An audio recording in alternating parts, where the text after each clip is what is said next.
we need to talk about grades of automation to actually talk about what I mean specifically by driverless trains.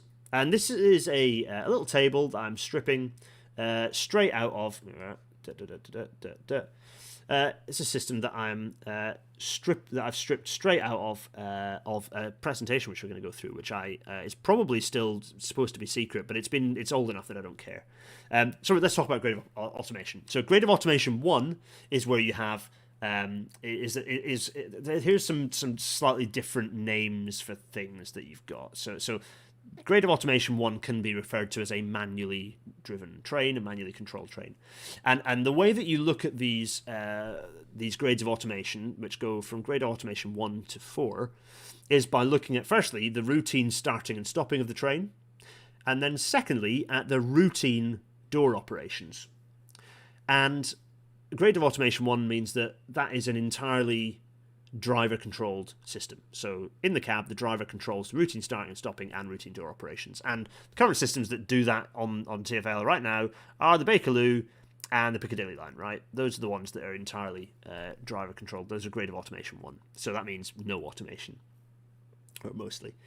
Grade of automation 2 is what could be described as automatic train operation. You see ATO systems around, so the routine starting and stopping is actually controlled by the train, not by the driver. But the routine door operations are controlled by the driver. It can be an on-train staff person, not the driver, but there is a driver in the train. And the other thing means that there is a driver to deal with non-routine situations, so including train evacuation, but also seeing stuff like reacting to events that aren't part of the standard stopping and starting routine of the train.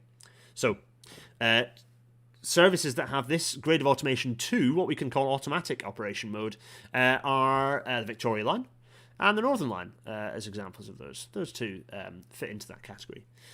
Grade of automation 3 is where you can actually say, okay, the system can be driverless, right? So routine starting and stopping is done automatically based on the signalling system and the train control system. And routine door operations are done by a train attendant, but they are not necessarily in the cab. Now, there is a legacy system that does that in London. It's DLR, it's the Docklands Light Railway, but it is not to modern GOA3 standards. So there is a risk with every extension of the Docklands Light Railway system that the ORR will turn around and say, actually, we would like to have PEDs fitted on the whole system.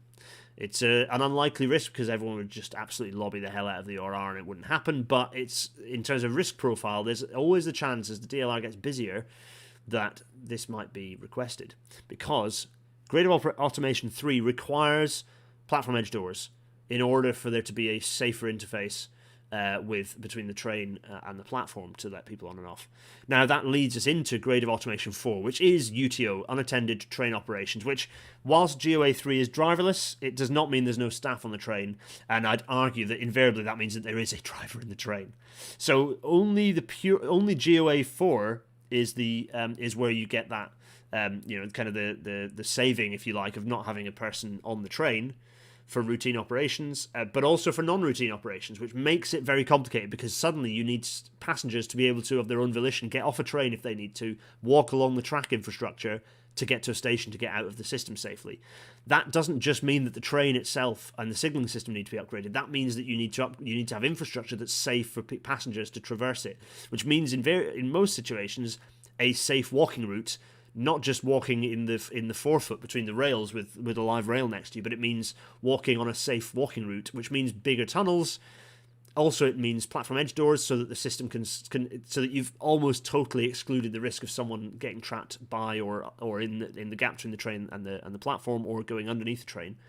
To achieve all that stuff, you get grade of automation 4, which means full automation. Grade of automation 4 systems do exist, but they are not. It's very rare. There are very few converted systems that provide grade of automation 4, and the conversions have been very, very costly.